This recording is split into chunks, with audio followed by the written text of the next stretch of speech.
And good morning, family. Thank you so much for joining me today. Some of you are so faithful every single week. I appreciate you being here. And you know the drill. If you're just joining, would you let me know where you're watching from? Just whether you're watching on many of the Facebook pages or YouTube or wherever it is. And my friend Chris, that'll join us in a few minutes. Chris and Ashley have a channel that they're broadcasting to their channel as well.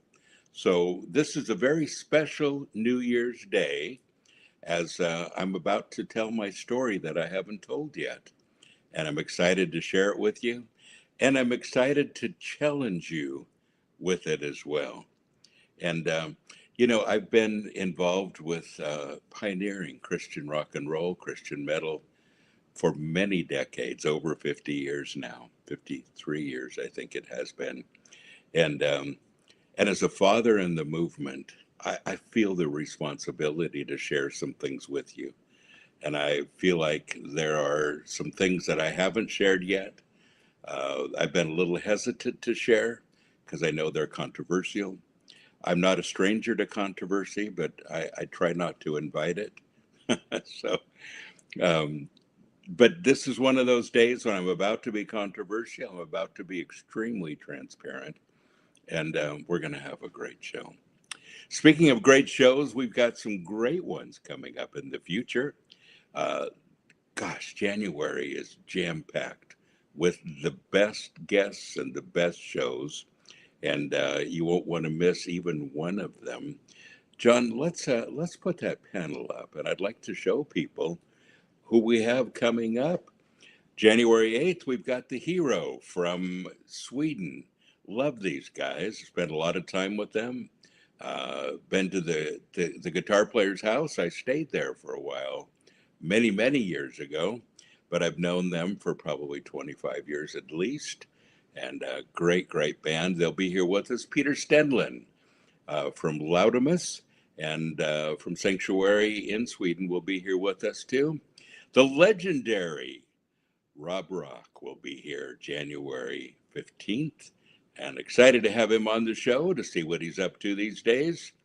One of our favorite bands, White Cross. We've had Rex on with us a couple times, but Michael has not been, and I'm excited to have Michael on the show. A lot of great history with Michael. We've done festivals around the world, and excited to have him join us as well. And then Zach from Convictions. If you haven't heard Convictions, you're about to love this band. And Zach will be here with us at the end of the month. So we've got that coming up. Also coming up, folks, is our Sanctuary Gathering this weekend. And I'm excited whenever we do this, the first Saturday of every month. And Saturday, the I think it's the 4th. I think that's a typo there. It should be Saturday the 4th and Sunday the 5th, I believe. But Saturday the 4th, we've got uh, a whole lot of things planned. It's our kickoff for the new year. Kick off with our new theme for the year, Open the Eyes of My Heart. And we've got some great merch to show you with that on it, and just some real surprises this weekend.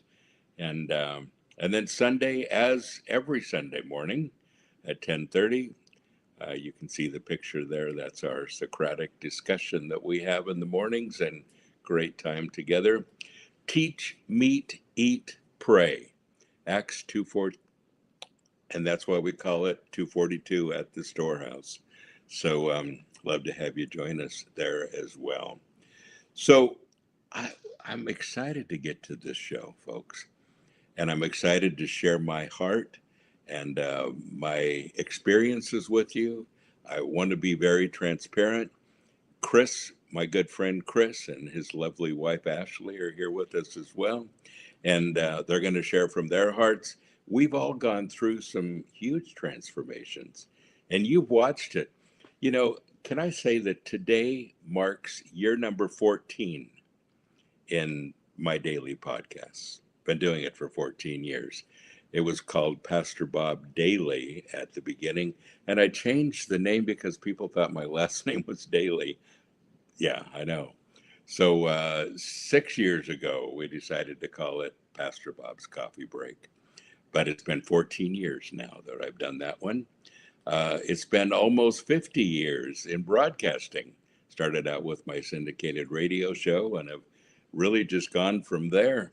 And I love it, and I am not slowing down. I'm excited to announce some of our new broadcasts and podcasts for the new year, and we've got some surprises ahead for you. Well, folks, I'm going to shut up. I'm going to invite our guest to come on in just a few minutes. Don't go anywhere. We're going to be right back.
And I love my Headbangers brew.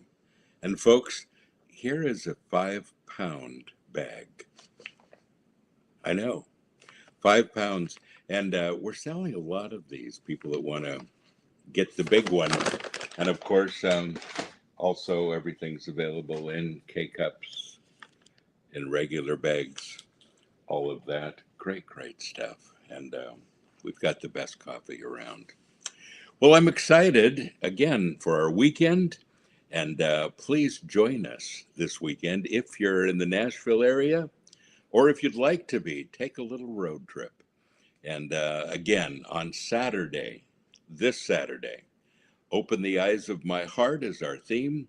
Our great worship band will be playing, and it's a Christian heavy metal worship band, and we love what they're doing and excited to have them play on Saturday. And then Jim Laverty from Barron Cross and the gang will be playing on Sunday. The worship team will be playing on Sunday. Got some great music that day too, but lots of surprises, lots of good stuff. Without any further delay, Chris and Ashley are here with me today. Good morning, folks. Good morning, my friend. How's everybody doing? It's so good to see you guys. So I have sat there in their home, and I sat, and Ashley and I talked at the table while Chris was preparing one of the best meals I've ever had. and he made the noodles from scratch and the chicken, and it was called what, Chris? It was a carnivore chicken Alfredo. So good. I can still taste it. Um, and carnivore noodles. Now, that may sound a little strange to people. And, how do you have carnivore noodles? Isn't carnivore about meat and animal products? And yes, it is. And there's a lot of surprises next. Chris is the host of a channel called Chris Cooking Nashville. And gosh, he's got so many great recipes. There's so much on the website, folks. ChrisCookingNashville.com. And gosh, I almost don't know where to start. But I think the best place to start is at the beginning. And Hmm. let's probably go there. So Chris and Ashley are also involved in music. Ashley is a country singer, and we're praying for her that she gets into metal a little more. Chris already has kind of a metal background, but Ashley, I love your music. I'm just kidding you. I I think, love you too. but Ashley is doing great, touring every once in a while, doing a lot of concerts, and Chris is playing the guitar there. So that's the day job. But this is becoming a day job, Chris, also, isn't it? It is. It really Chris, is. Nashville, yeah.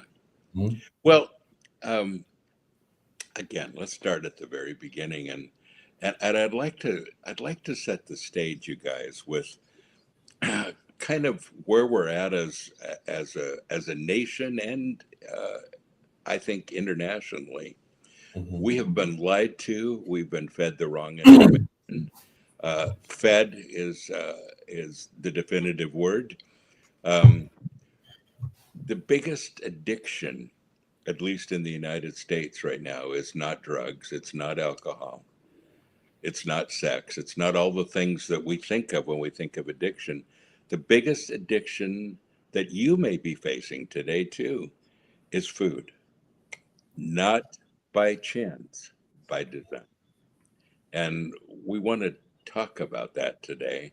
Um, how food is really made to be addictive, and all the misconceptions and the misinformation that is out there.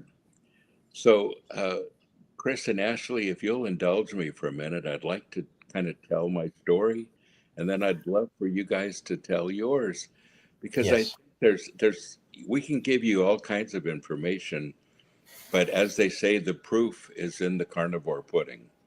You know, the proof's in Yes. the pudding. We we have lived this and experienced this, and so my story goes way back 4 decades ago. It's a long time. And I started on my quest for health, and I really felt like I needed to take care of myself. And I had taken a verse out of context that my body is the temple of the Holy Spirit, and that I need to take care of what I'm eating and how I look.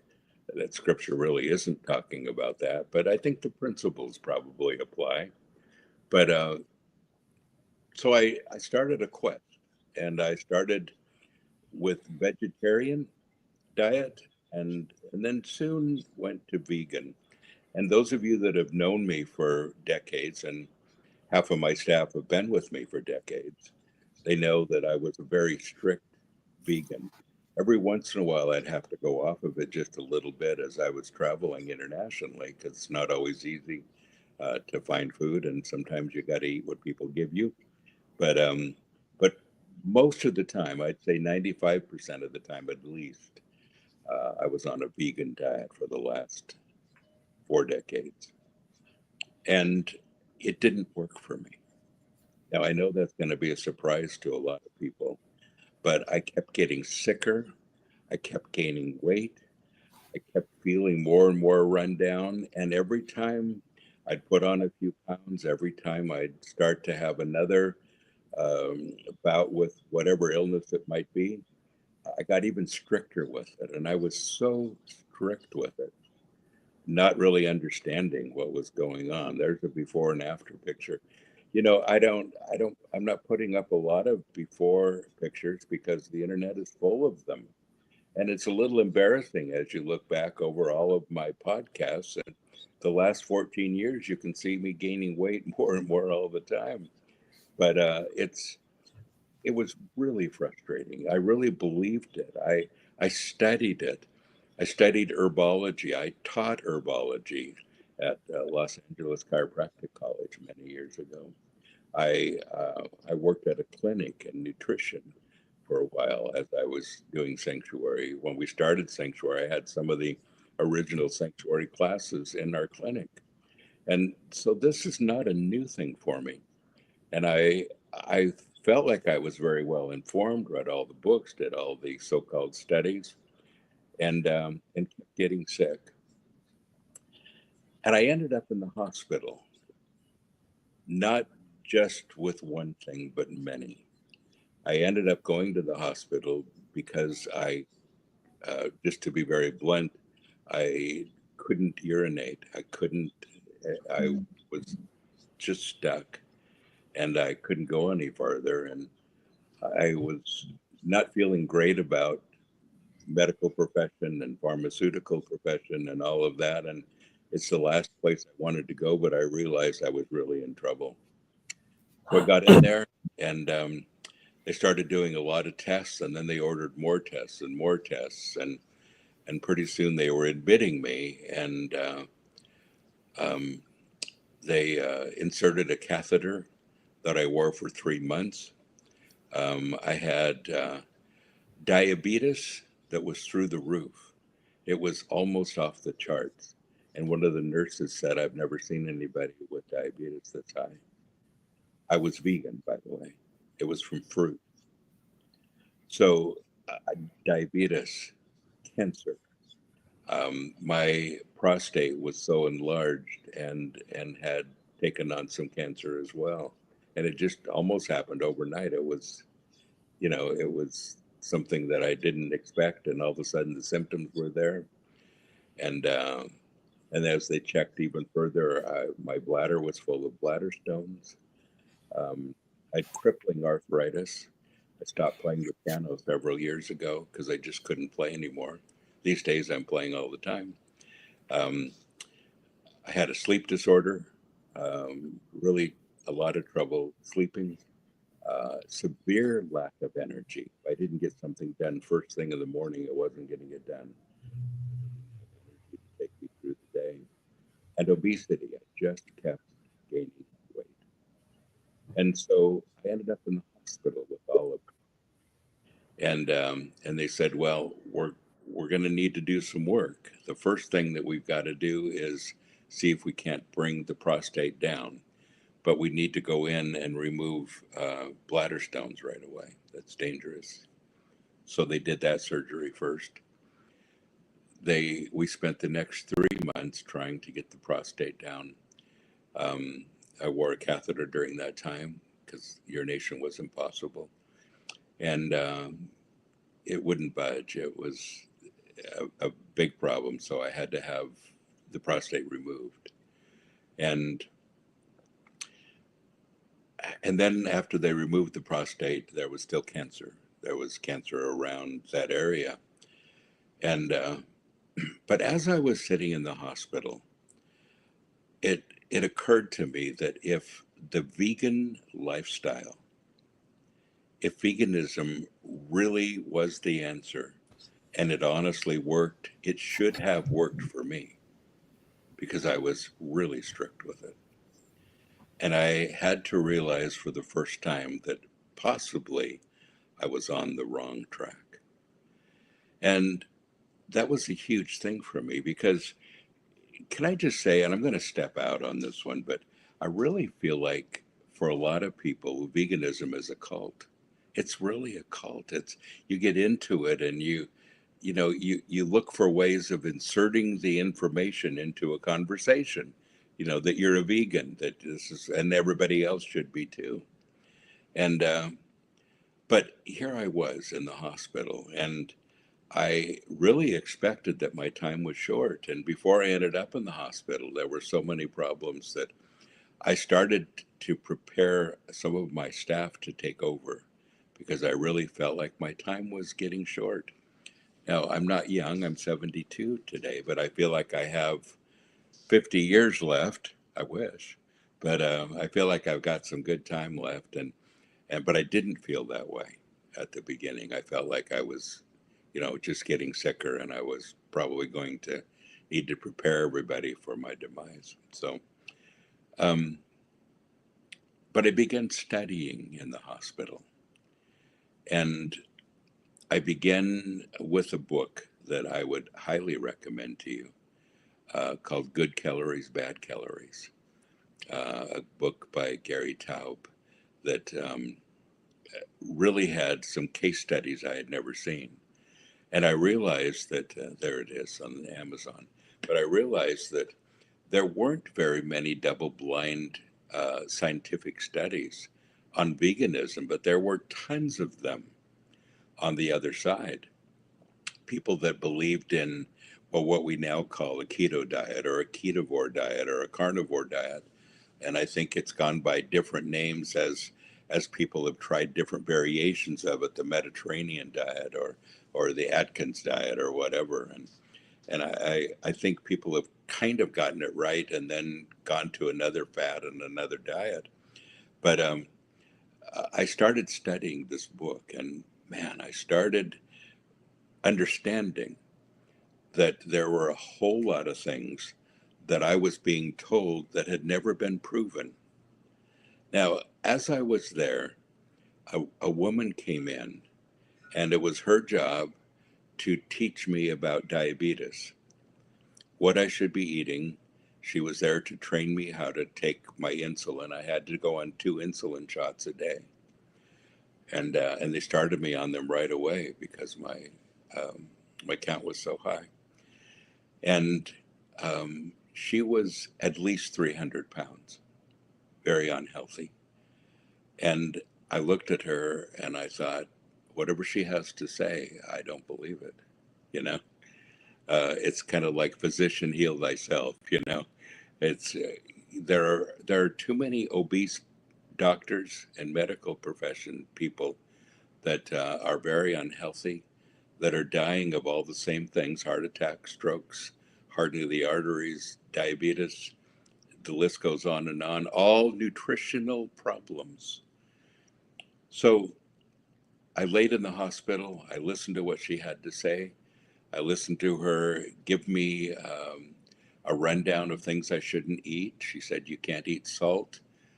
Salt, is will always be a problem for a diabetic, and especially, with some of the heart things that you may be encountering, and so you need to go off of salt." And it wasn't very long after that I read the case studies for salt. There aren't any. The only case studies for salt is that you need a lot of salt. And when a doctor says, you got to go off of salt, and we assume that he knows what he's talking about, he doesn't. There are zero studies, zero, that say you should go off of salt. And that's true with a lot of things we're being told. Why is that? Because the average medical doctor has 0 hours of nutritional or dietary training, zero. And the dietitians in the medical profession, the textbooks, the classes, all the information comes from big food, big pharma, exactly what they want you to know. So she put me on a diabetic diet in the hospital. The first day when I took the top off of the diet tray, it was loaded with nothing but carbs. And I had just been reading in this book about, how dangerous carbs were and how that is the very thing that fuels diabetes. And I thought, why would they give me the very thing that is giving me diabetes? And so I had a friend of mine sneak up food for me, and I studied this book, and I realized the things that I should be eating, and I had her bring food and sneak up food for me. because I thought the hospital's trying to kill me. So, so I started there. The book is over 700 pages. It's not a light read. And I read the whole thing as I was sitting there. Quite an education. And, but again, I started with insulin immediately. They planned my radiation treatments for the cancer. And of course, I had surgery for the bladder stones right away, surgery for the prostate to take that out 3 months later, wore the catheter for an extra 2 weeks after that. And that was quite an experience as well. But after all of this and all the new information that I had, I thought, I'm not going back here. So I went to my doctor. And the doctor said, now you have to be really strict with the diabetes, protocol. And I said, I'm confused that the very things that I'm reading that cause diabetes are the things that they're suggesting that I eat. And the doctor said, well, you need to trust the doctors. They know a whole lot more than all the people that are writing all this junk on the internet. I thought, that's an interesting perspective. And then I said, but I'm also reading that I can get rid of diabetes. And the doctor started to laugh and said, you can't get rid of diabetes. Once you have diabetes, you'll always have diabetes. I walked out of my doctor's office and I've never been back. And I thought, if I'm going to get well, it's not going to be through the hospital or my doctor. It's not going to be through this so-called conventional thinking. It's going to be that I've gotten a hold of some information and taken my own health captive myself. And so I started on a keto diet, and a pretty strict keto diet. I studied it. I went to it. I watched some of the keto guys on YouTube and started with that one. Started feeling better. Um, I was doing my shots all the time and got to the place. I did go back to my doctor one more time. That's right, and had the one more check after I felt like it was all gone. And my doctor was amazed that the diabetes was gone. I got rid of the diabetes, and this diabetes was almost off the charts. I got rid of it in just a little over 2 months. That's all it took. I just had to start eating right. And I went back to the surgeon who took out my prostate and who had kept telling me I needed to schedule the radiation. They did another scan, and the cancer was gone. It was completely gone. And so all of those things that I went into the hospital with disappeared. Um, the cancer was gone. The diabetes was gone. The arthritis, by the way, is gone. I'm playing the piano again, which is awesome. I love that. Um, my energy level, I have more energy right now than I've had in 35 years, honestly. I have lost 140 pounds so far. Still got a little ways to go, but 140 pounds, and it has not been that difficult. And I have to say that I've really enjoyed it. It was a little bit of an adjustment at first because it was food that I wasn't quite used to eating. But so I started out with keto. Now, keto is something that a lot of people are on these days. And a lot of people, I think, kind of accept it as maybe a possible lifestyle, and keto's not so bad. I went from keto to ketovore to carnivore, and I've been on carnivore for 16 months now. And I have to say that it is the carnivore that finished all the healing. Um, and I realize now when people have things that are health problems that they really need to tackle, carnivore is probably the place to start. It is such a healing thing. And folks, this is a 4-decade vegan saying this. I never thought this would come out of my mouth. But so the last 16 months have been huge. Again, a huge adjustment from vegan to carnivore. When I first went to clean out my refrigerator, I threw everything away. everything. There was nothing there I could have. It was a complete change of diet. So the cancer was healed, the diabetes was healed, the arthritis has been healed. I have my energy back. I have my sleep back.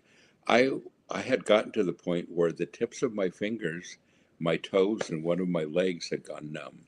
I didn't have any feeling in the tips of my fingers or my toes for a few years. And of course, that would have been from the diabetes. And that's all back. I have all the feeling in my hands and my toes. My concentration has been so much better, and I'm able to think a lot more clearly. My productivity has increased. My duration, my energy duration has absolutely increased. But folks, this is a really important subject because so many people simply believe everything we're told. And Chris, I'm going to let you and Ash tell your stories as well, and then I want to kind of circle back and talk about big pharma, big medical, big food, big media, big government, how everybody works together with the wrong information, and you will continue to get sick if you believe it all. But Chris, you kind of started out at the same place. You've lost about the same amount of weight, I think, that I have, correct? Yeah, Yes, that's correct. About 130 pounds for me. that's awesome. That's awesome. And of course, we're not done yet. I think what we decided to do is to you guys to take everybody on this journey with us. We're still on the journey, but um, but it's working.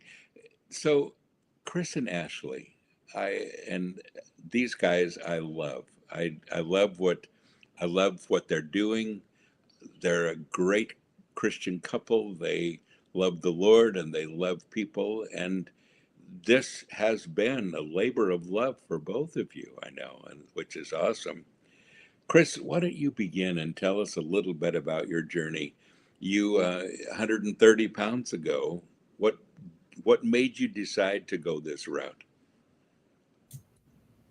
Absolutely. So in I guess it was about the middle of 2020, the beginning to the middle of 2020, Ash and I realized that we were very unhealthy, both of us. And I did not like anything about what I saw in the mirror every day. And I struggled. I had all these health issues. And we decided that we wanted to try to fix whatever it was we were going through. And we weren't really sure how we were going to do that. And 2020 was an unusual year. And we decided to start doing some research. And actually, the first thing we tried was a vegan juicing 28-day juice fast because I had done these previously Yeah, and I'd had a little bit of success doing it. And you can see there what I looked like when I started my vegan juice fast. yeah, Um, and that's not a pretty sight, but I have put that picture out there because I want people to realize where I'm coming from. yes, And so we took pictures so that I would have record of this. And the first thing we tried was a vegan juice fast. And I didn't know anything about keto, carnivore, any of this stuff, but my dad had been telling us all about this. And so major shout out to my dad for being the one to kind of get us on track with this because he was following a guy named Dr. Barry. yes, And my parents had started doing keto because of Dr. Barry, and who has amazing information online, by the way. So if anyone is questioning anything medical about anything we're saying, because Pastor Bob and I are not doctors, this is not medical advice. This is just us telling you our experience, our information, so you can advocate for your own health. But Dr. Barry is a doctor. And although he also does not give medical advice online because he is not your doctor or my doctor, he gives you all of the information from a doctor's perspective to have confidence in it. And he links to studies that are proving the things that he says so you can be informed. And so I started watching his stuff. We were doing this vegan juice fast, knowing nothing about any of this. And I came home from work one day and I had like maybe lost a little bit of weight just because I was off junk food onto something that was at least slightly cleaner. Um, but I came home from work one day. We were about 3 weeks into this juice fast and not seeing very many results. And Ash was to the point of tears because she was so hungry and struggling. And I was like, we can't do this. We're not going to do this. And we had talked about going keto anyway. And so I said, to heck with this. We're going to quit this. We're going to go keto right now. And so we started a strict keto diet. It was a little dirty for the first few weeks, and we kind of realized, like, okay, keto products and things you see in the store that say keto are not really keto. And we very quickly realized that wasn't going to work. We went to a strict keto diet, and we started immediately seeing results, losing weight, feeling just everything about our health was starting to improve and get better. And in the process of this, I decided I wanted to try carnivore.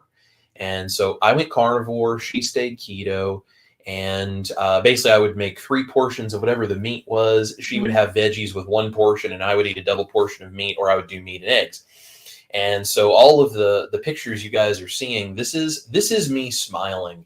This is me feeling good. This is me having my life back because carnivore completely transformed. I was doing well on keto, but when I went carnivore, I woke up one day and I said to Ash, I was like, I think something different is happening. And she said, I'm glad that you noticed it. She said, I thought maybe I was just crazy, but you wake up every day smiling. And as long as I've known you, I've never seen you do that. And carnivore was something that gave me that for the very first time. Now, I did not deal with my carb addiction and my carb issues. And so I did carnivore. I had great success. And then I kind of went back off the rails for a while, and I started eating junk again because I thought I could just get away with doing it. And there was no reason that I was going to be able to handle making, that whole moderation thing of eat what you want and just don't overdo it. Like it was not going to work for me. And so I had to admit that. And I went back to carnivore after gaining a bunch of my weight back.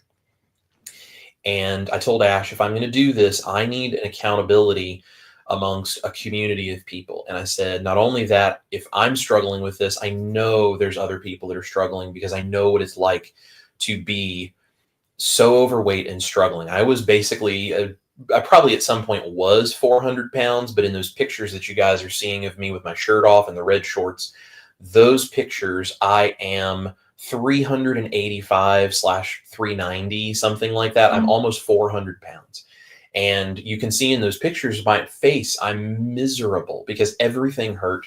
I was so miserable. I was so unhappy. I hated what I saw in the mirror. I did not have a good view of myself. I was so sick in so many ways, not just physically, but also mentally, emotionally, and spiritually, because food has such an impact on who we are mentally and emotionally. And it's like, how do we take care of our spiritual health if we can't even take care of our mental and physical health? And so I went back to carnivore because I knew that was what was working for me. I knew that was something better. And it was very clear of like God saying, I already showed you what to do. You just have to choose to do it. So I did.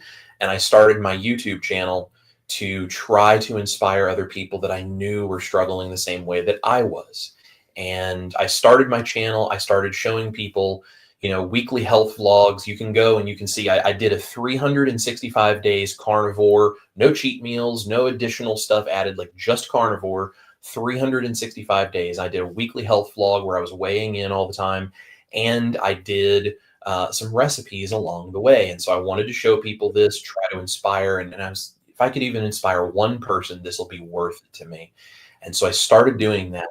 And it was a couple of months into doing this, a couple of other YouTube creators picked up on what I was doing with a couple of my recipes, and it absolutely blew up, and it just started to grow. And when I saw it starting to grow, I realized there was a need for this, and I could help people. I would be able to help people. So I started doing these crazy recipes because I love to cook. I grew up in a family where food was a fun thing we do, and we're foodies and all this. And I realized food has a cultural and social element. And even if you don't eventually want to do recipes like this all the time, having them as tools to transition, having them as things for celebration, for special occasions, having them so that you don't feel like culturally and socially you're giving up everything about your identity just to try some crazy diet, which, a lot of family members will think that you're you're on this crazy diet. It helps people understand how to do this without feeling like they're just giving up everything about their life and who they are, so they can try it and see, does this truly make a difference for me? And so I started creating these recipes, and I found I have a talent for doing weird things with animal products that a lot of other people are like, I have no idea how you even thought to do this. Ask me about putting bologna in a blender, and I'll tell you all about it. But I started doing these recipes. Other creators picked up on it. They started talking about it, and it started to grow. And I immediately saw the need. So I dove in with both feet. And I was like, I told Ash, I never understood why I had to get to be 400 pounds, why I had to be so sick, why I had to be so mentally messed up. I mean, I was dealing with depression and anxiety I didn't know I had. And quite honestly, I was headed probably to the point where eventually I would have been considering ending my own life. I mean, that's the direction I was headed, because I was so miserable, and carnivore made all of it go away. And suddenly I realized I'm created to be so much more than this. God has given me so much more intrinsic value than to be this just shell, this mess, this depressed, anxiety ridden thing. And I realized a lot of other people need help. And so I put everything I had into us doing this. And so now Ash and I, along with being full-time musicians, I'm also a full-time content creator. And of course, she's my cameraman and my business manager and my taste tester for a lot of my videos and all this stuff. And she does like meat heavy keto, and I do carnivore, and we share our journey, and we spend hours and hours and hours and hours and hours a week just doing anything and everything we know how to create resources to help people be able to do exactly what it is we are doing if they choose to do so, and putting out the information just like Pastor Bob and I are talking about here. And actually, that's how Pastor Bob and I met. And it has been a beautiful, wonderful friendship to have the blessing of Pastor Bob. So that's kind of what has gotten us to where we are right now. Yeah. That's awesome. And Chris, we have a great mutual friend, Chief James, that I do a podcast with, called The Odd Couple. And we met through James, and James just happened to mention you one day. I had found your channel, and James says, Chris has been starting a YouTube channel, and he's on the carnivore diet, and he's a good cook. And I said, is it Chris Cooking Nashville? And he goes, yeah. I said, okay, you have to introduce me. Because I was already a fan at that point before I met you. Right. And we got together with Chief Embrick, and I told you, Chris, I said, and as we got to know each other, and I learned your heart and all of that, I told you that I didn't need another thing to do, and would you kind of take this on? I know you're already doing it. Can I give you a bunch more people? And you were excited to reach out to the metal community, which is largely our community, Mm-hmm. and to help. Chris, fast forward a little bit. I was Mm-hmm. hosting a festival in Ohio, and I introduced every band, and after I introduced them, I would walk into the back of the audience and watch the concert from back there. And this was at an expo center, so it was fairly large, and I was watching people walk in and out. I noticed quite a few of the guys who were very obese, some of them using walkers because they couldn't walk very well, very unhealthy. I realized as people would come up and talk to me, and I was sitting at a table one day, signing books, and this one guy walked up, and I just thought, how is he even walking? He was so sick and so obese, and you could just see this all over his face. And as the festival went on, the Lord just began to tug on my heart and say, you're responsible for these people, not just spiritually, but emotionally, mentally, physically. It's the whole person. And so I texted Chris right away. I couldn't call him because it was way too loud in there, but I texted him in the middle of the concert. and told him what was going on. And I said, I just see so much obesity, and I realize I've got to do something about it, at least with the people that are in my sphere of influence. And Chris was, let's do it. Let's go for it. Let's do it. And then I met his wife, Ashley. She's been awesome. And I love the person that she is. I feel so good that all of this is in their hands. And I feel so good that we are blessed to have them work with us, all of us, as we continue this. Ashley, you have, I guess if we were going to describe your diet, it would be somewhere between keto and carnivore. We call that ketovore, don't we? And that's Yeah. yeah, that's kind of where you're at. And my mom is also on ketovore. That's where she finds the most benefit, and that's where she feels comfortable. And it's worked great for her, and it's worked good for you. Yeah, I mean, I've lost a little over 100 pounds. So I think if there's any ladies watching, maybe you have questions on a keto and carnivore diet from a woman's perspective, and clearly a woman's body is different than a man's, and so Yeah. I mean, I eat carnivore most of the time, but I do have a couple little things here and there, and it works really well for my body, and I feel great. I mean, it's completely changed my life, truthfully.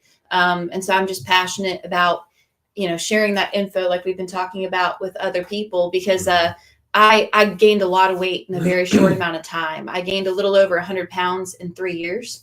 Wow. I had a blood clot in my leg at 27 years old.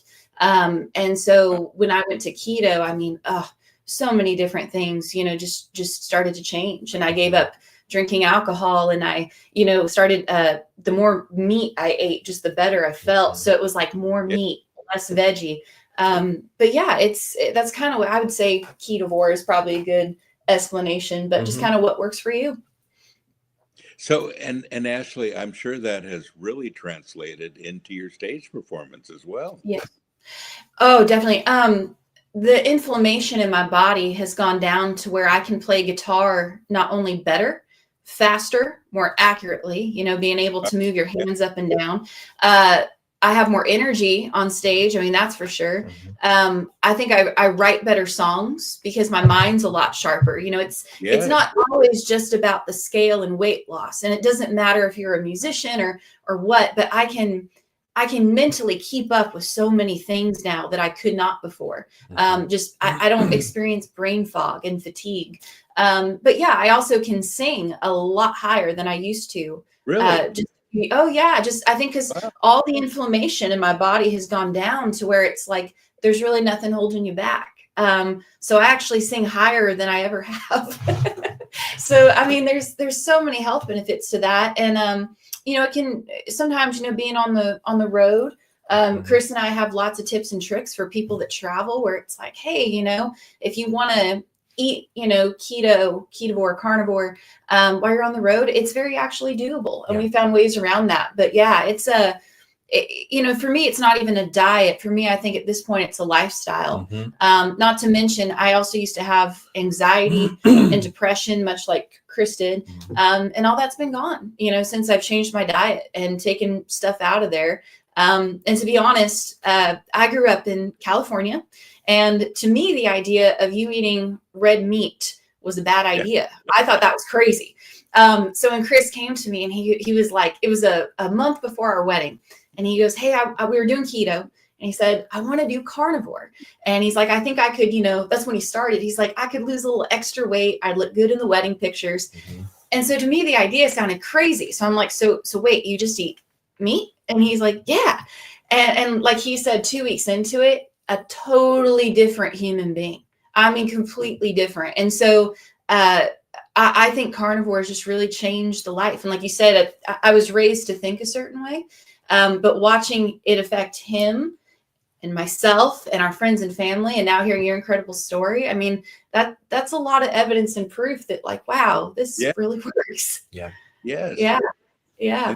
And the proof is there with your own life, isn't it? That's the important thing. It's Mm-hmm. not, you don't have to believe what I say, but you have to believe what you're viewing. Yes. So that this has been a transforming thing. Yeah, that's Yeah. so cool. And folks, by the way, Ashley is a great performer. And if you look up Ashley Taylor on YouTube, you'll find some stuff of her performing there. And and we have mostly a heavy metal crowd. You guys would even like her. She's good. And but those, no matter what, I always tell people, you guys, when they ask me what kind of music I like, I always say I like good music. Mm. Yeah. And, there's good music in every style. I'm a metalhead at heart, but yeah. So, well, folks, once again, if you have any questions, please write them out and post them. John, our producer, will keep them for a few minutes, and we want to get to some questions and answers here. Our show today is going to be a little longer than usual for obvious reasons, but we're going to go as long as we need to, because I want to make sure that you have a really good handle on this. And then I want to, at the end, give you what I'm calling the Pastor Bob 90-day challenge. And we'll talk about that in just a minute, too. So I want to jump back in here for a minute. And we've told our stories. We've talked about, what has worked for us. And I never thought it would be sustainable for me when somebody said, you're just going to be eating meat and just carnivore products, which is anything that comes from animals, meat and eggs and some dairy and just those things. I thought, well, that sounds pretty boring, until I got to Chris's channel, and one of the first things I saw was, here's how you make carnivore bread. You heard me right. How you make carnivore bread. And then the noodles. And here's how you make flatbread. And here's how you make lasagna. Here's how you make cake and pudding. And he says right there, this is insane. I've had those noodles. You cannot tell them apart from regular noodles. It's incredible. So it was a whole new way of thinking for me, and trying out his recipes. I don't feel like I'm on a diet. I feel like everything is things that I used to eat and things that I used to, you know, um, enjoy, that I'm back to, and I don't feel like there's carnivore Cheetos. I mean, how cool is that? Waffles. I'm getting ready to make the waffles today, Chris, and Yeah. as such good, they're pancakes. Now, again, this is carnivore. So when you think, okay, I'm doing carnivore, I can't have any of that stuff again. You can, Chris. I'd like you to talk for just a minute about what led you to this place, because you're not just some guy that's throwing some ideas together. Cooking has been a passion for you, and not just a passion, but it's been handed down generationally to you as well. Talk about that for a minute. Yeah, absolutely. So, I grew up with food being not not just something that we put a lot of time and money into because we enjoyed eating, but also food was culturally something very important in my family, right? We have recipes handed down from my great grandmother, who I never got to meet because she passed away before I was born, but she's the one that taught my mom to cook. And I have a bunch of recipes in this family that I grew up in that come from her. Like, I have these different elements where it's like, this is kind of how I met my great grandmother, and this is how I sort of understand who she was. And and I've realized as a foodie, my parents are foodies and they raised me as a foodie. And I mean, like, I never ordered off of children's menus when I was a kid. I ordered off adult menus because I wanted to try all the stuff that you could possibly get, like all these different cultural cuisines. And it's very rare that I ever come across something in a restaurant in the United States anymore that I haven't tried, because I'll try every food I can get my hands on. I've always been that way. And I I realized when I went carnivore the first time, I struggled, because it's not that I needed to do creative stuff in the kitchen every day, but the occasional getting to go be creative in the kitchen and have something really special and have something fun, or have a special food for a celebration, or cook for other people, especially because in my family, that's how we say we love you, we cook for you.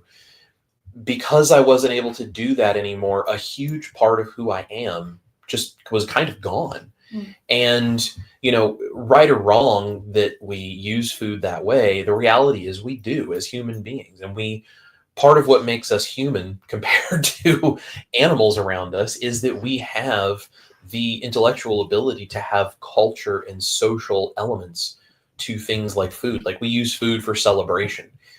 And I realized that if we're going to help people, and if I was going to help myself, I needed to figure out how I incorporated that without compromising the ingredients I was using that go into my body. Because it's one thing to make something that's good for you that is just as simple as it can be. It's a completely different thing to make it out of ingredients that are really good for you, but also make it something really special that has an actual intention. And one of the things that's really big in the keto and carnivore world is they talk about like ancestral humans, right? Like genetically where we come from as human beings. And, in our belief system that Ash and I hold, that you do as well, God designed us with certain things in our DNA. And, there's a lot of people in the keto and carnivore world and just the world in general that don't share our faith, and that's okay. We love them the same. So whether they believe that it's from something like our design given by God, or whether they believe it's something else, regardless, the way our bodies are designed, the way our bodies work, just gives us this important thing of, well, here's what is good for you. Here are the things that chemically, we are a biochemical system. Here are the things biochemistry wise in your body that are going to create good things in your body.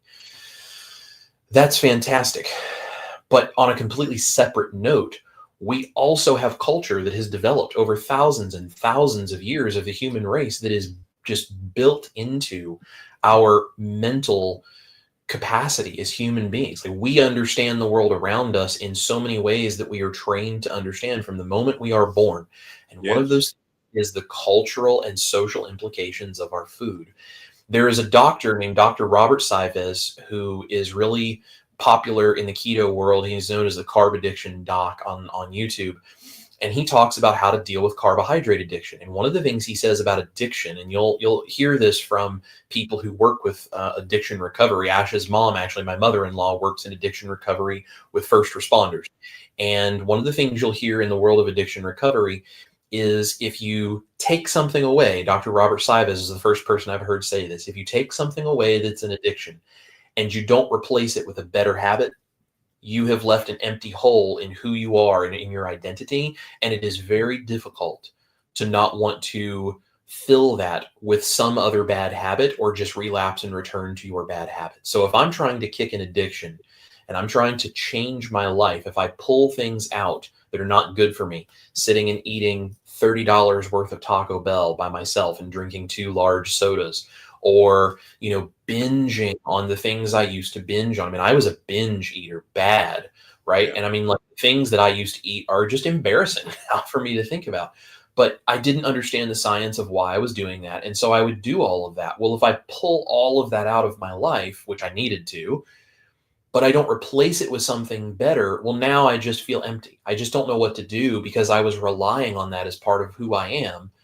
And so I started creating these recipes because I also understood if I don't have a better option to occupy this emptiness in who I am because of how much I love food as a cultural thing, because of what it means for me to cook for people, I'm going to feel empty. And it also took away my ability to do things like cook for my wife, which is one of my favorite things to do, or to cook for my family when they're here, or to cook for friends that we have over, like when Pastor Bob came over, or these things. It's like, I'm a chef at heart, right? Like this is what I love to do. So if you're going to reach out and try to save as many people in the world as you can, what happens to people who can't just wrap their mind around the idea of eat meat, salt, and water and just get over it? Which sometimes you hear people in the community that maybe are a little louder than they deserve to be sometimes that will say things like that. And this is very difficult for people who are trying to already deal with coming to grips with the fact that maybe they're addicted to food that is junky and not good for them. How do you come to grips with that if you also have people who seem to have this perfect, they've got it all figured out, they've got everything the way that it needs to be, or at Yes. least that way on the surface? How do you deal with seeing them do that and thinking, I'll never be able to?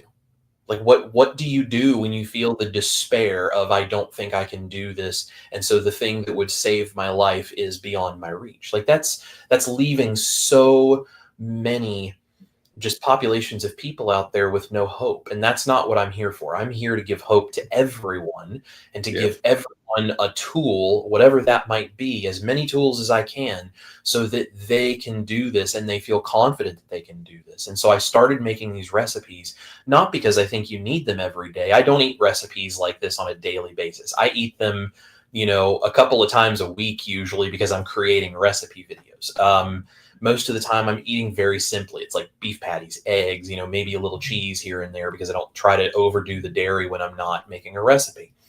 But then when I do make recipes, I try to make things that are fun, and I try to make things that give Mm. people hope that this is not going to feel like giving up their entire life. And so Yeah. that helps me take what my great grandmother left my family, because she was an amazing, amazing cook, and her recipes are fantastic. They're not good for you, but they're fantastic. And that is how I took what she did, which she taught my mom. And my mom is the one that taught me to cook. From the time I was old enough to sit up, I was sitting on the counter next to my mom, helping her cook. And I brought that now down into the keto and carnivore experience that I have in my life. And, this is also really personal for me, because my mom is a type 2 diabetic, and she is on keto, and she is off most of the medications, off the insulin, and she's still Great. working to bring diabetes down further. I mean, she's had amazing results. My parents have both lost a lot of weight. They've got a lot of health issues that they're healing, and it just keeps getting better and better. One of the things that my mom struggles with is very much that idea of, I don't want to give everything up and just eat meat, salt, and water. And I understand that, and I don't judge anyone who feels that way. I feel that way. So Mm. I feel like it's really important that I have these options, because my own mom, who I want to be healthy, who I want to be around as long as possible, and to be Yes. full of vibrant health, and to live a Yes. vibrant, wonderful, energetic life.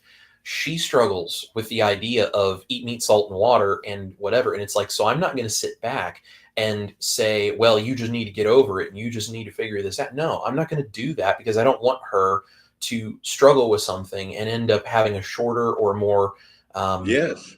toned Right. down life, because I'm not like somehow willing to, give her tools or help her in whatever way I can.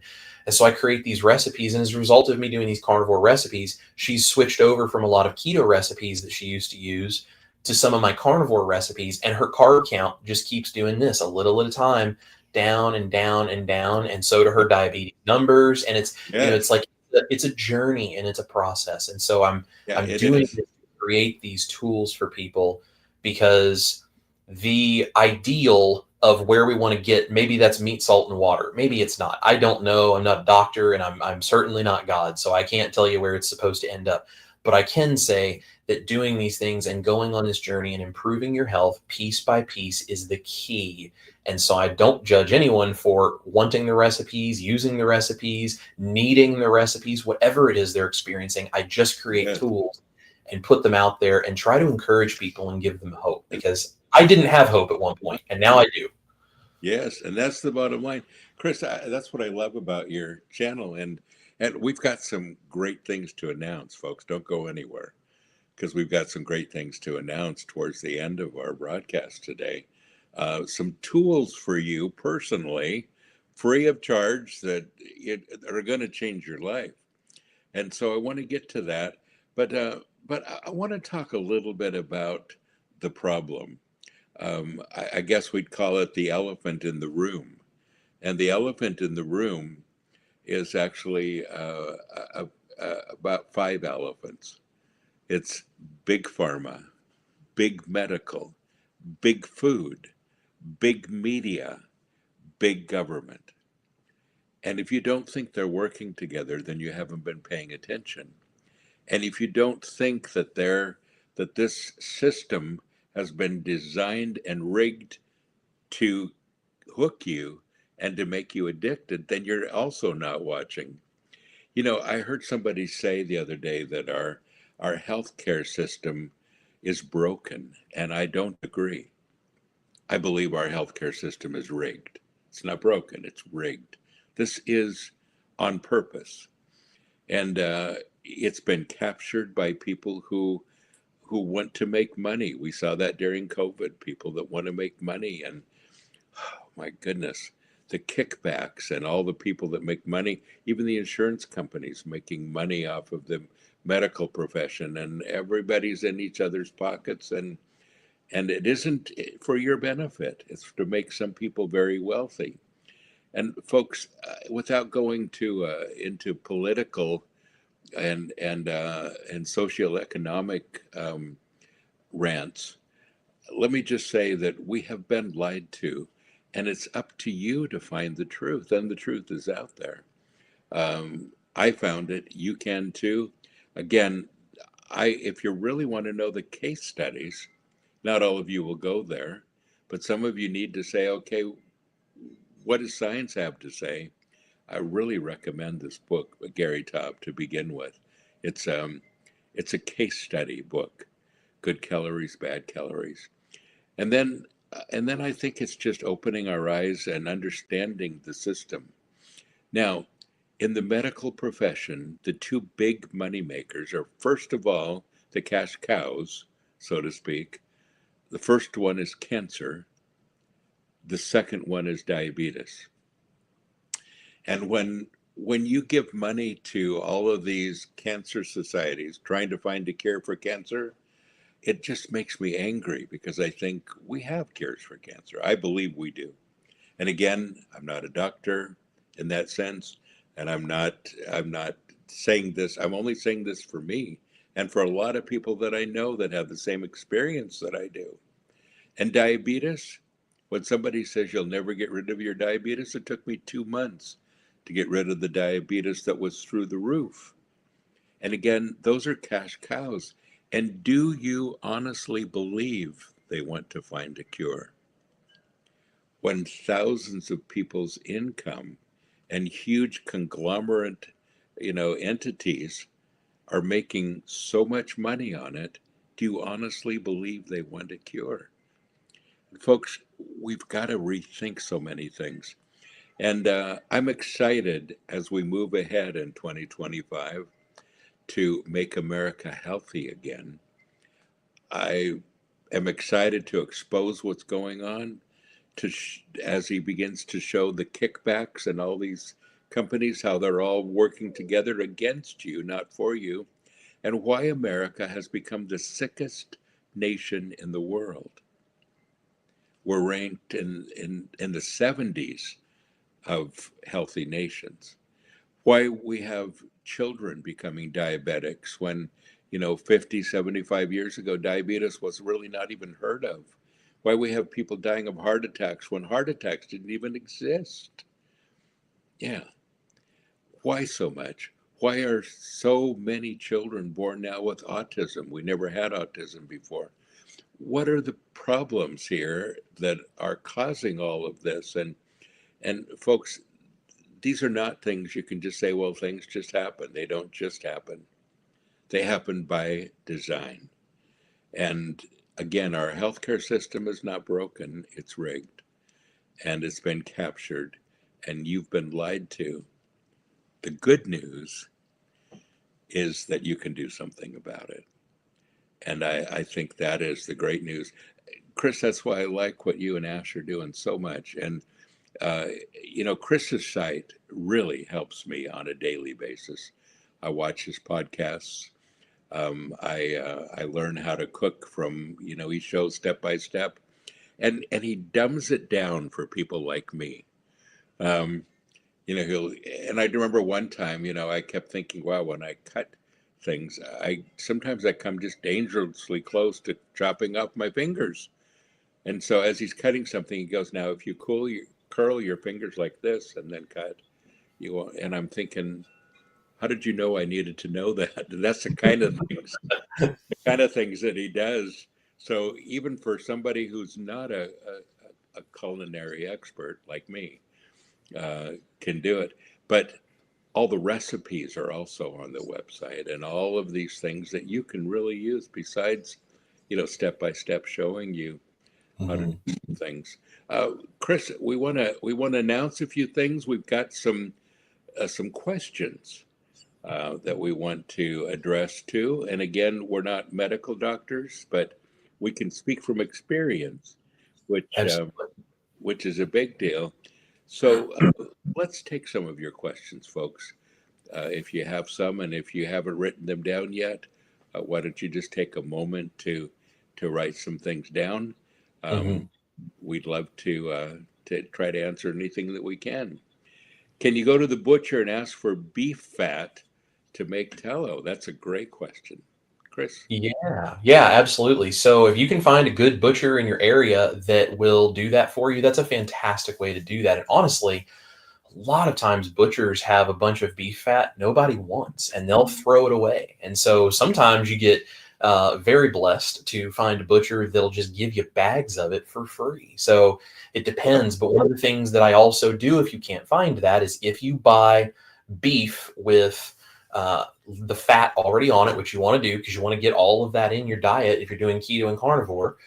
You buy beef that has all of the fat on it. You can trim it yourself if you don't want to, eat big hunks of cooked beef fat. I'm not particularly a fan of doing that myself. But if you're trying to get fat in your diet, you get the beef that has beef fat on it that hasn't been trimmed. You trim it yourself, and I'll more on knowing how to do that when we announce some things. But you trim fat from the beef. You store it, your trimmings in a little bag in the freezer, and when you have a full bag, you can render it down and make beef tallow, and you can cook with that. You can even make things like lotions and lip balms and all kinds of stuff in beef Mhm. fat that are really good for your skin that doesn't have chemicals and weird junk and Yes. artificial fragrances and things that we don't even think about that we put on our body and our body absorbs, and you're just adding more junk into your system. So there's all And they're kinds of ways addictive. to do that. Yeah, and they're addictive, Chris. I think that's the big thing too. And Absolutely. you know, I travel around the world a lot, and I notice from one country to the next the things that taste different. There are some Yeah. things that are allowed to be sold in the United States that are actually legal in a lot of countries.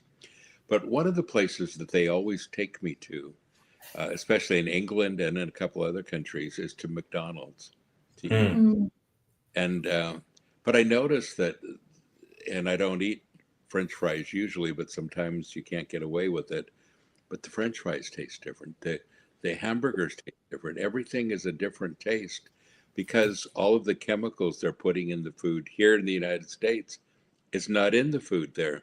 And in most of the world, French fries are made with tallow, beef tallow. Used to be Mhm. beef tallow here until they started using seed oil. Folks, there are three things. If you do nothing more today than cut these three things out of your diet, it would be these. First of all, seed oil. It's so bad for you. And that mhm, is vegetable oil. I would even put olive oil on there. People say, well, olive oil is really healthy. It's really not.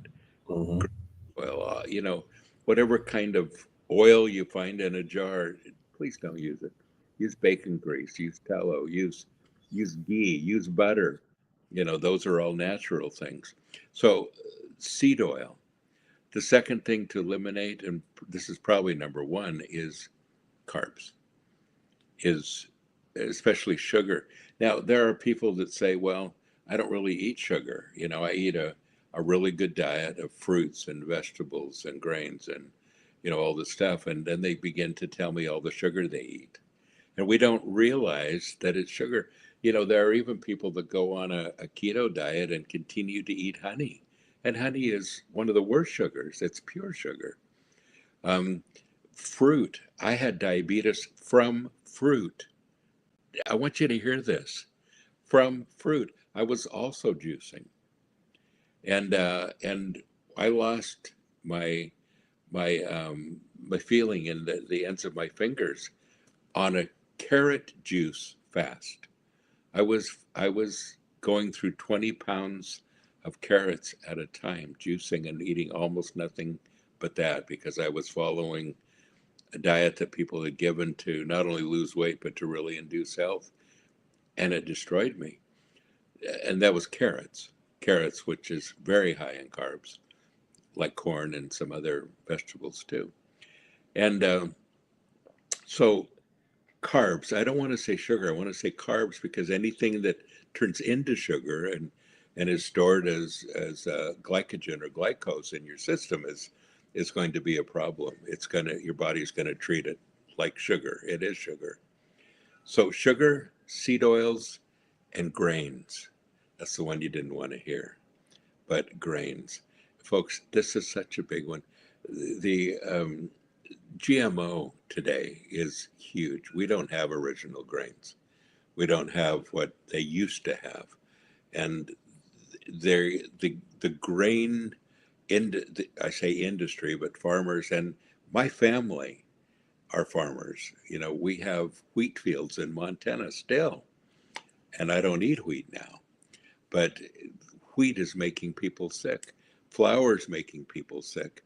If you haven't cut out at least white flour, please do that immediately. But cut out all grains. And what does that include? Every grain, including oatmeal, high in carbs, and all of those. And there are alternatives in the carnivore world, and that's where Chris comes in. But folks, if you could cut out those three things, it would be huge for you. Carbs, seed oils, and grains. And Chris, wouldn't you say that would be a great place for people to at least start? Absolutely. Yeah. If you start going into keto or carnivore, any of these things, it scares people a lot of times, I think, because it's like, oh, I'm just gonna have to give up everything I love, and I gotta, go at home today, and I've got to throw everything out of the house, and what am I going to do? And if you look at it that way, you're trying to, how do you eat an elephant? Since we're talking about elephants in the room, how do you eat an elephant? Well, you do it one bite at a time. You try to swallow the whole thing, you'll never get it done. But if you start like, okay, this week I'm going to cut out all of these sugars, and the next week I'm going to cut out all of the grains, and the next week I'm going to cut out all of those like carby, starchy things, like the potatoes and the rice and the pasta, and anything else that might be kind of left, even like the high carb stuff like sweet potatoes, or the starchy veggies like squashes, like the butternut squash type stuff, or any of those. Like, take those things that are high sugar veggies and start bringing those out. And then, and of course, make sure the seed oils are probably week number one, truthfully. You start cutting that stuff out, and you just start replacing it with better things. And after a few weeks, you're doing keto, and it's just been a fairly easy transition. And there's going to be times where, at the very beginning, where you're like, man, I really miss whatever this thing is, right? That's why I have the recipes that I do. So if you're missing those things, you make my recipes, you make the keto version, you make the carnivore version. And even if that's not where you ideally would like to end up, maybe it is, maybe it's not, but even if it's not where you eventually want to end up, this is a journey, and you do it week by week, and you take it day by day, and you just keep going. And that's what you have to do, And I saw a comment pop up in the comments from someone that says they don't think they can give up pasta. And, these are the kinds of things, like, I totally understand that. I didn't think I'd be able to give up pasta, so I created carnivore pasta. Like, that's what I do. And, you were talking about these. Yeah. And you just enjoy these things, right? And you can enjoy them guilt-free. And, you were talking about what sugar is doing in our system. Like, we don't think of a potato as being sugar, but a potato, when you eat a potato, turns into pure glucose in your body. Honey is very high in fructose, which is actually higher on the glycating scale. It's worse for you than even the glucose. And if you look at things like fruits are very high in fructose. Fruit juice is massively high in fructose, usually higher than soda. So it's even worse for you than soda is. And so what people don't realize is happening is your body is taking glucose and fructose, And your body goes through a process where it's called glycation. And what essentially happens is those sugar molecules that are in your bloodstream start bonding with your blood cells, and they start bonding with all of these cells in your body, and they cause oxidative stress and damage. And that's what leads you to have things like diabetes. It leads to your DNA not working right. You end up with cancer. It gets into your brain and you end up with dementia. Like, all of these different things happen because this sugar is attaching to cells and causing stress and damage to your body. So when you're diabetic, they know you're diabetic not just because of your sugar readings when they take a blood sample and they do a glucose test, but also they can do what's called an A1C, which they look at the age of your blood cell and how much damage has been done to it, how much sugar is attached to it, and they can give you this rating of A1C. And when your A1C goes above a certain number, I believe it's 5.7, you are now pre-diabetic. And then when it goes a little higher, and I forget the number right offhand, but then you are officially a diabetic. And so what's happening is that sugar in your body is bonding to this stuff. When you're eating pasta, when you're eating potatoes, when you're eating anything with sugar in it, when you're eating oatmeal and quinoa and rice and all of this stuff, you are filling your body with glucose. And your body has to deal with that somehow, but it can only deal with it so fast. And so you're basically creating toxicity, sugar toxicity in your body, and it's all floating around, bonding with your cells, damaging everything. And our bodies are designed beautifully to heal and be healthy. But if we keep doing this over and over and over and over, our bodies can only handle so much. And finally we wear them down and it just can't keep up anymore. The harder your pancreas is working to create insulin, to get this blood sugar down, to bring that glucose back out of your blood and filter everything out, the harder it works, the more damage you're doing to it.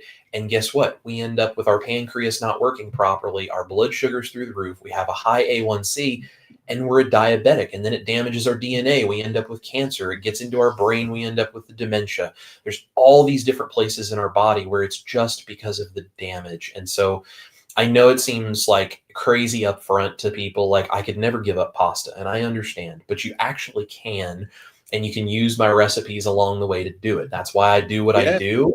And when you see the truth of what this is doing to you, you will do it because you realize, I can't feel this way anymore. I can't struggle with this. I want to live a long, healthy life. Totally. And you'll be surprised at the recipes. Last week, he made potato chips. Seriously, potato chips. Carnivore potato chips. Ashley, I have to tell you that when I watch the programs and he makes these mouth-watering, delicious dishes, and at the end of every show, he gives it to Ashley to try. Ashley, I think everyone who watches the show is completely jealous of you that you get to sit there and eat that food. And I'm thinking, I want to sit at that table. I want to eat that food. But that's awesome. Something else you said about Ash just a minute ago, that on the juice fast, that she was so hungry all the time that it just wasn't working. I've never been hungry on this diet. And they always tell you to eat until you're full and don't eat unless you're hungry. And it hasn't been difficult. And especially with the variety, it hasn't been difficult. It's been amazing. So, John, I have some more questions. Possibly. I'm not sure if there are others that have some questions. You know, can you go to the butcher and ask, okay, we did that question already. We did that one. Can a carnivore diet help with autoimmune disease? Yeah, absolutely, yes.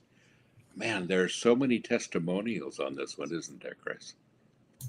Yes. In fact, I have a personal testimony on this one because I used to get this dry dermatitis, itchy skin on my face and my scalp really badly. When I am eating a carnivore diet, it is completely gone. And especially if I cut out most of the dairy, because we are all, once we get to a certain age, we become more and more lactose intolerant, just scientifically. We have learned to process dairy, right? So we turn it into cheese, we turn it into kefir, we turn it into yogurt, like all these things. And the fermentation of that does help us digest it better. but a lot of us are still, even then, very sensitive to dairy. So I do use dairy in recipes, but as I limit my dairy from time to time, I notice that stuff gets even better. So my own skin issues have gone away. And you can go into any keto or carnivore community online, where there are people that are sharing their personal stories. You can come to my channel and you can ask on my live streams or in any of my videos for people to tell you about their stories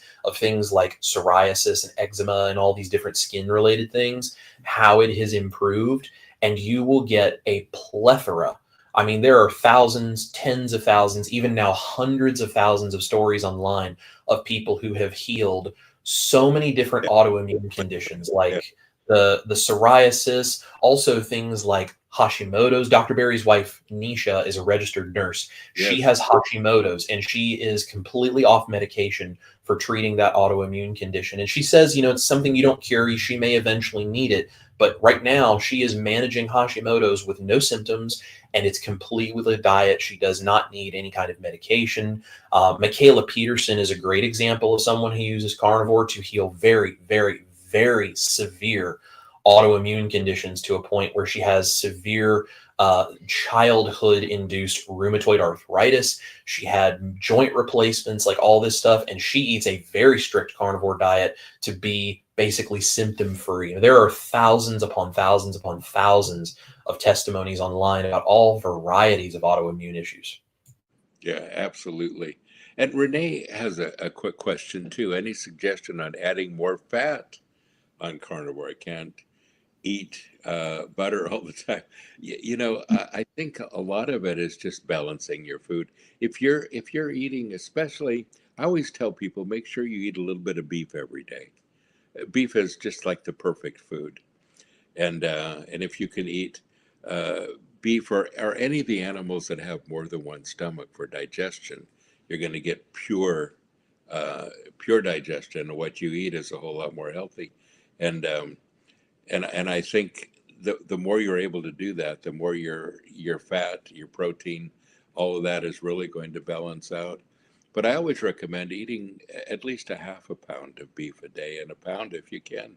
Yeah, every day I do that. I'm carnivore for going on 7 years now. That's awesome. Lost 110 pounds, but starting to probably feeling very lousy due to menopause symptoms. Ash, this is a question that a lot of people have, and I actually sent someone to you a couple of weeks ago that was having some female questions, wondering if carnivore is going to help some of those female difficulties. What is your brief answer? Yeah, sure. So my brief answer on this is actually, this is, I think, something that I think Chris and I are actually going to dive more into on our channel, is the woman's health aspect. But for the ladies kind of watching, also going back to getting the previous question about getting fat in your diet, fat as a woman, whether you're pre or postmenopausal, is super important. I eat butter all throughout the day. When we were on the juice fast, the reason why I was struggling so much was my body literally saying, you have to give me fat. Women's bodies need fat to create the hormones that we need in order to go through our cycle, and to help level us out during things like menopause, pregnancy, etc. It's one of the reasons that women clearly are different than men. Our bodies are designed to carry children. So I would say for Amy and her question about the menopause, Amy, I would say always feel free to message me directly. And it's kind of a wormhole, but we can go in it together and I can help give you some tips. There's a doctor though, Dr. Mindy Peltz, who is a specialist in women's hormones, who actually believes, who is not a keto or carnivore doctor per se, she's just a women's hormone doctor, but she straight up says that a ketogenic lifestyle, keto and carnivore, is the way that a woman's body is designed to work. Like when a woman eats that way, that's when their hormones are the absolute best. So it's very normal to be experiencing these things as you're, heading into menopause, but there are things and certain types of food that you can eat that will help you with that. And one of them would be that you're probably going to want to up your fat intake, would be the best thing that you can do. And also start taking vitamins D and K. That's a Short answer, Yep. but hopefully that helps give some advice. Dr. Elizabeth Bright is also a great resource, especially for the older women who are starting to go through some of that, like perimenopause, postmenopause, that kind of stuff. Dr. Elizabeth Bright has great info, and she also talks about the need for butter. And I know that the question was like, how do you get butter in? Because I can't just eat butter. Yeah. So a good example of this, I have a butter sauce on my channel. It is a Bermonte. It's a French butter sauce, which basically the only ingredients you have to have are butter and water. Yeah. And it's a technically super clean, right? But it makes a sauce that you can put on anything and everything you're eating. So you don't just feel like you're eating chunks of butter, but it just is so good.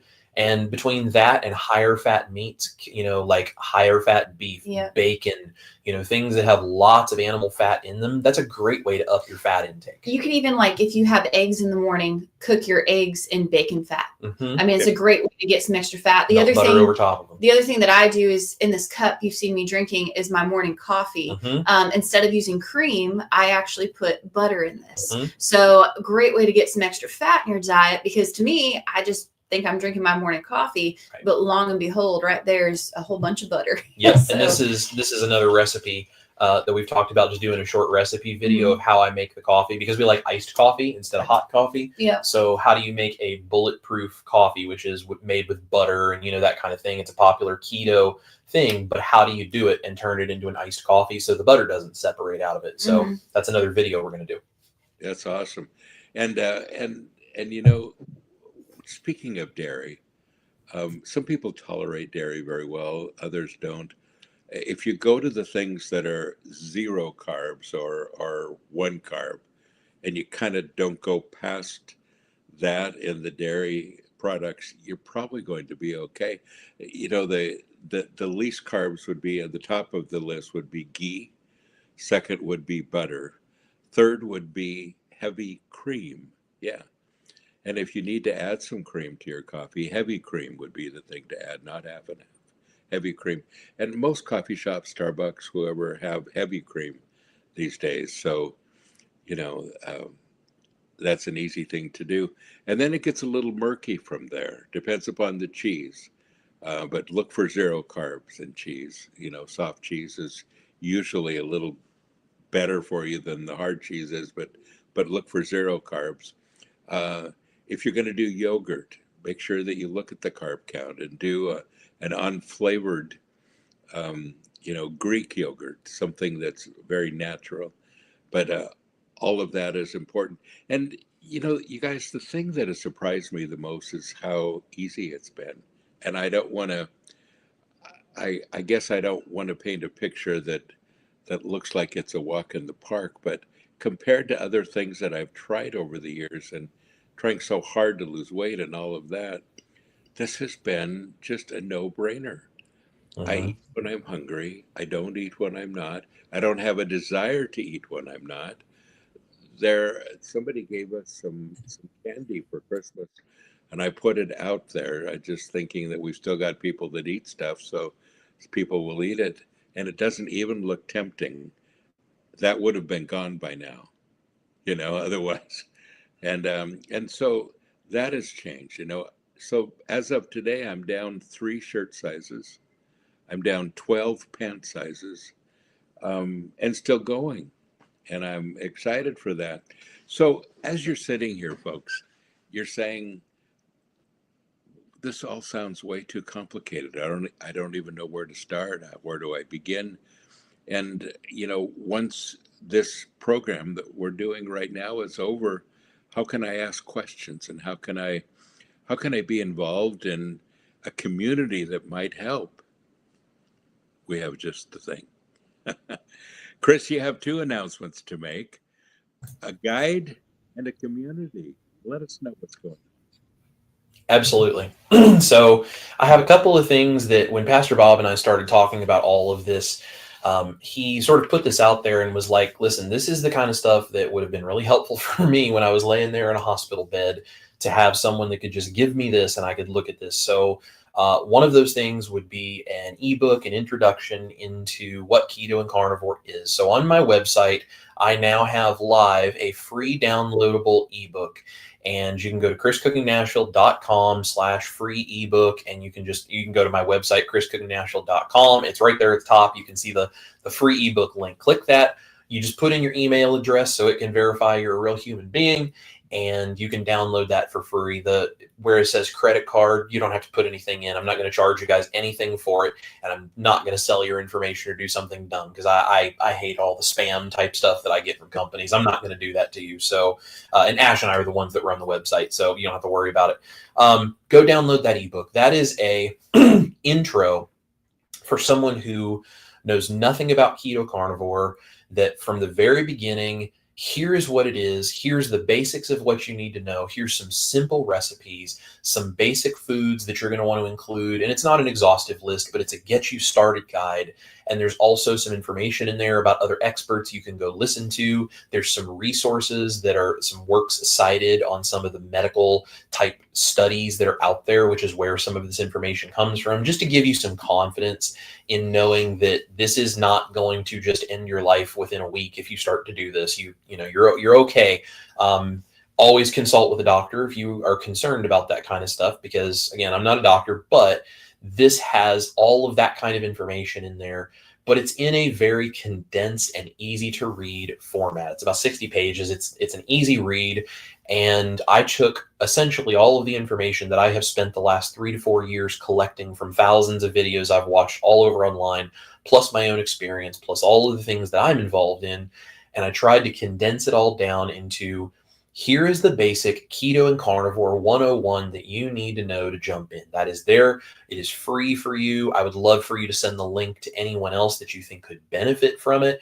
We are just trying to help as many people as possible. And also in that book, I have a list of things like the kitchen gear that I'm using on a daily basis. There are also links that will take you to certain things on like Amazon that I personally love, that I use. You don't have to just go and completely outfit your kitchen with all this stuff. It is not a you must have this kind of thing.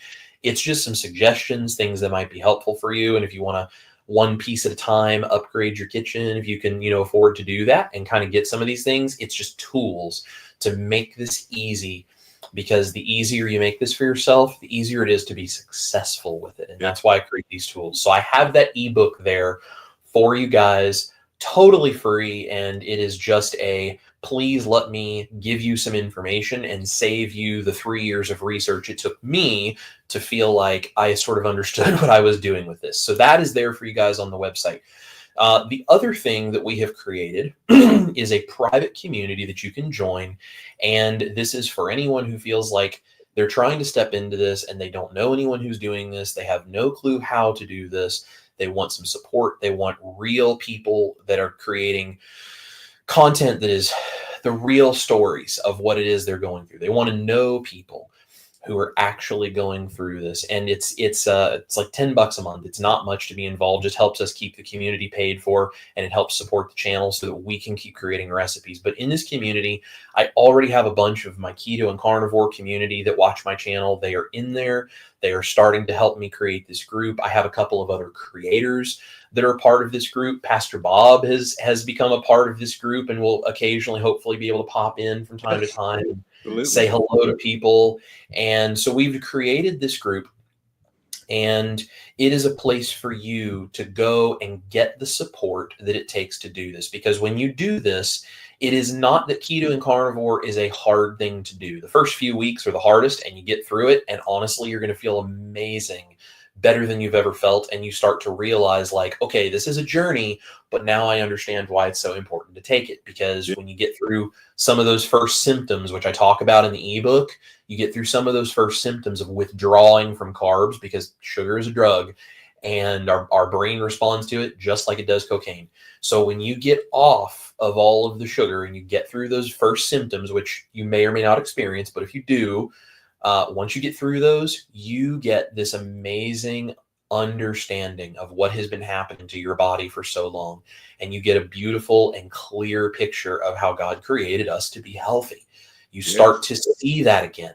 and you start to feel that way. And it's like, I remember being a kid and feeling like this because my body was handling what I was doing to it because I was 10 years old.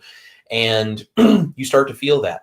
When you get in this kind of situation, it's so much easier when you plug into a community and you're not walking this path alone. And so Pastor Bob and I talked about this, and he was like, do you have a community where people can go and plug in right away? And I said, well, I was thinking of creating one, but I will up the timeline and let's do this and let's make this work so people have a place to go where they can jump in and be surrounded by people who are going to encourage you, and they're going to give you tips. And I do extra recipes in there. I do behind the scenes content. You can message me or Ash or other creators or each other directly in this community so you can share resources and share info. It is so much easier than trying to do Facebook and YouTube and Instagram and all these other things where it's hard to connect with people. This is a little miniature world that is Chris Cooking Nashville, and I can put all sorts of resources in there for you. And as it grows, we will do more and more and more resources. I'm going to do private live streams. I actually have an air fryer that a company sent me to do a review of. We're going to be doing a giveaway in there on Sunday. And I'm going to, give away stuff like that when I get things to, to our members. It's called The Band because we're musicians. So, of course, we need our band with us, right? And so in the band, we do things like giveaways and we do special stuff because we want to take the blessing that has come to us and just give it out as a blessing to the people who have supported us to get us here and who continue to support us so we can keep doing this. And so that group is there. That is also linked on the website. There's a button on the main page as you scroll down that says join the band, and you can join the band and come be there with us, ask us direct questions, get extra support. We'll do all kinds of things to try to support you guys. We're also going to be doing a newsletter starting today, actually, a once a week newsletter. We're not going to spam you guys or anything, but we're going to do a newsletter that it's just a free sign up. Go on the website, go to the very bottom of the page. It says join the Chris Cooking Nashville family. Just put your email address in. We'll get that newsletter out to you, and I'll do like a kitchen tool of the week and a recap of videos and just connecting with people once a week. So we have a bunch of resources there, and we're going to be then using on the back of this the resources that come from the community, from you guys being involved in supporting what we do. We're going to use those resources.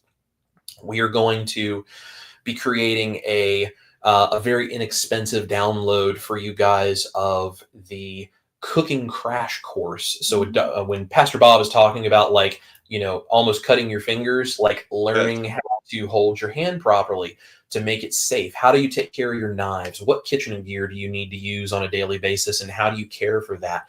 How would you handle meats? How would you handle veggies if you're keto? Like these different things, all the basics that I use every day in the kitchen, I'm going to make a video series that you guys can download that will give you the confidence in the kitchen to do the things exactly the way that I do, which is what makes what I do so much easier for me. And revenue coming in from that, we can then turn back around and we're going to work on writing a cookbook for you guys because I've had a request, I don't know how many thousands of times from people to write a cookbook, and it's a process. It's a super exciting thing, but it's a process, and we have to have all the stuff that allows us to do that. So we are going to turn any of those resources back into that cookbook and just create things that can help people all over the world, because that's our goal. So we're going to do that. And there's a whole bunch of other things as well. Pastor Bob and I are going to be doing some more stuff together here in Nashville. But those are my online resources we're working on for you guys. I love that. And folks, there's a QR code right up in that corner up there that you can go to that QR code and it'll go directly to the stuff that he's talking about. You can reach Chris Cooking Nashville on that QR code. It makes it very easy for you. All you got to do is hold up your phone and snap the code and go there. Gosh, we could continue this for hours, and it's been just so much fun, and we will do this again. And folks, can I just tell you that the most important thing you can do is take charge of your own life, spiritually, mentally, emotionally, physically. And those four things are very important. They go together. There's a harmony there that we all need to find. And God created us for optimum health, for optimum clarity, for optimum understanding, and for optimum relationship with Him. And man, those four things are important. And folks, this is one of the most important parts, how should I say, strand of that rope that all go together. They're entwined together. And so don't just turn this off today and think, well, I may get to that sometime. A whole lot of people are making their New Year's resolutions, but make it a New Year's revolution today. And decide that this is the year that I'm going to take my life back. I'm going to take my health back. This is the year that I'm going to feel great, that I'm going to lose weight, that I'm going to regain my clarity, that I'm going to get more endurance, that I'm going to clean up those things that, first of all, aren't pleasing to me and as a result are not pleasing to the people around me. And I'm going to do what it takes to get back to this place. And folks, if you'll do that, your life will change. And this is the challenge I want to give you. So my life changed the first 90 days I was on this. It takes about 90 days to really see everything happen. And if you're on it for a couple of days and you think, well, I feel worse and not better, we call that the keto flu. And sometimes you do feel worse before you feel better because you go through what we used to call a healing crisis. Your body is healing and you're getting rid of the junk, and your body is beginning to heal now, many times for the first time. And so don't be put off by that. Expect it to happen and then stick with it. Not just 1 month, not just 2 months, but make a decision to go on it for 3 months. And if your life hasn't changed dramatically in those 3 months, you can go on to something else. But I know it will. I know it will. And I know so many people that have had the same experience. So today, the first day of 2025, let's do the 90-day challenge. Let's turn our lives around and let's get healthy. Let's get healthy. Absolutely. Yes. Absolutely. Yeah. If you don't mind, I'm just going to hop in just super quick because I've seen this question specifically has Yes. come up a lot of other places. And I know this will probably be very important for your audience. There's a guy, Tim Ryder, has asked a question a couple of times here about, the Garden of Eden and God creating plants for people to eat and all of this kind of stuff. And so he was saying he's carnivore, but he's asking for other people in his life. They're asking this question. And I think a lot of people in the church Yes. probably wonder about this. Pastor Bob and I have talked about this, and this is something that I've had a conversation with people. So here's what, in my view, based on my faith, my understanding of these things, and my carnivore diet that does this for me, this is what I understand. God created the Garden of Eden and Adam and Eve to be a perfect world, right? For Adam and Eve to live in, and their bodies functioned perfectly. And all of the plants that were there were for them to eat. And man screwed it up, and we caused the curse. So what do we have to do? We have to work the ground to get our food, and we have to struggle and all of these things. We were kicked out of the Garden of Eden. And then after the flood, when Noah and all of his family came out of the ark, he was told everything is here for you to eat. And so we were now able to eat animals. And then if you look at various places throughout the Bible, we were supposed to be created in God's image, right? Before we caused the curse and screwed all of this up, we were created in God's image. So if that's the case, we should be as much as the image of God as we possibly can be, because that's why he created us. Cain and Abel, when they were working the ground, one of them brought a sacrifice of meat for God, and one of them brought a sacrifice of plants. And the meat was blessed, and the plants were not. Even God preferred meat from the very beginning. But because we are not God, we did not have access to the optimal living the way that he would like for us to, because we cursed everything, and Yes. we ended up having to do with what we had. And so as you go down through, you also then get to the point where Jesus is the sacrifice. It was the sacrifice, the death, the blood that covered everything we messed up. So the sacrifice of an animal has always been the burnt offering that God has required. If we are created in the image of God, it just makes sense that meat is also the optimal food, because the sacrifice of that animal is what is sustaining our life. It is perfectly biblically lined up for all of this to be true. The other thing about plants, because I know there's this argument of, well, God created all these plants, they should be good for us to eat. Unfortunately, if you go back 1,000 years from where we sit right now, none of the plants that we eat today existed, because we have selectively bred. I'm not even going into the GMO thing, which is a whole Right. new rabbit hole. But the GMO, yes, but even without the GMO, none of the grains that exist now were the original grains even 1,000 years ago. No. Fruits and vegetables, the way they exist now, they're sacks of sugar that never existed that way 1,000 to 10,000 years ago. We have selectively bred all of the plants to be completely different things. Broccoli, kale, cauliflower, Brussels sprouts, cabbage, all of those things. Did you guys know that all of those about 10,000 years ago were the exact same plant? And now they've been bred to turn into all of these things that never existed. So when you say, oh, God created all of these plants, yes, he did. And then we messed all of them up as humans by completely screwing up what their genetic makeup is because of selective breeding. We've made them sweeter. We've made them bigger. We've made them full of things that aren't good. And we've depleted our soil of all of the nutrients that you used to be able to get from them. So now we have nutrient devoid sacks of sugar that look nothing like the plants that God gave us in the Garden of Eden, which weren't even really any more ideal for us because we caused the curse, the fall of man, which now means we require the sacrifice of blood for us to be optimally healthy, or the sacrifice of Christ for us to be able to be saved. So it's perfectly biblically lined up when you really understand it that way.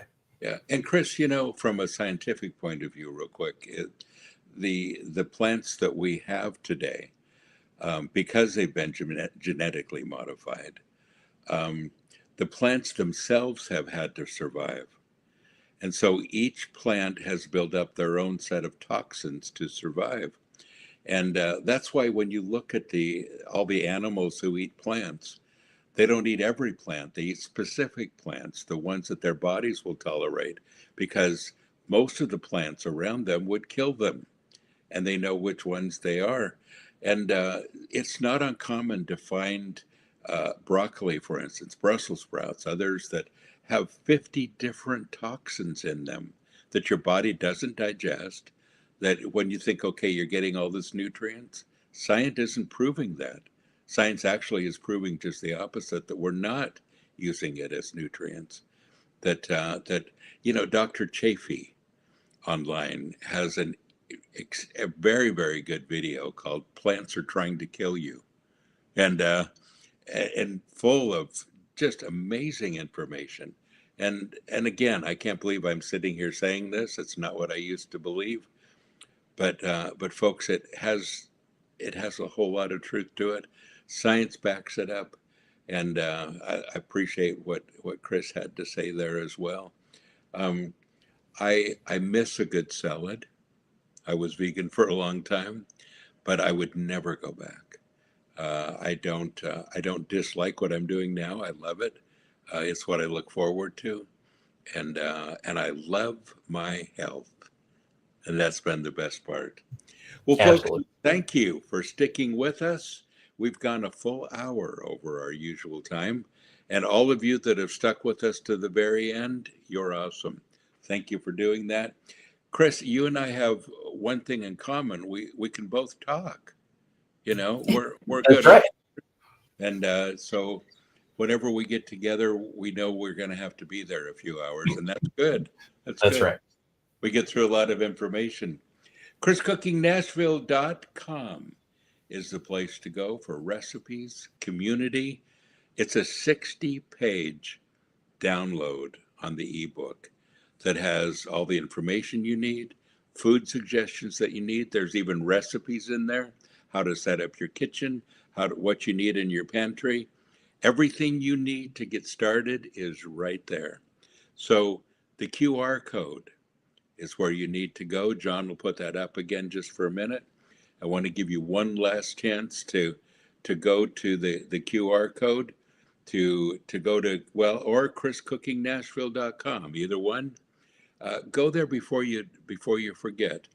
Invest in the community. It'll be the best investment you can ever make to take your health back. And folks, please take this seriously. Please take it seriously. I want you to be around for many years to come. Some of you are dying. You have to take that seriously. The way that you're eating, your addictions in food, dietary uh, decisions are killing you, and you will die prematurely. Don't die. I don't want you to go. I want you to live, and I want you to live abundantly. And so, folks, Happy New Year. This is a great way to get started. And don't forget, you are blessed. So go and be a blessing.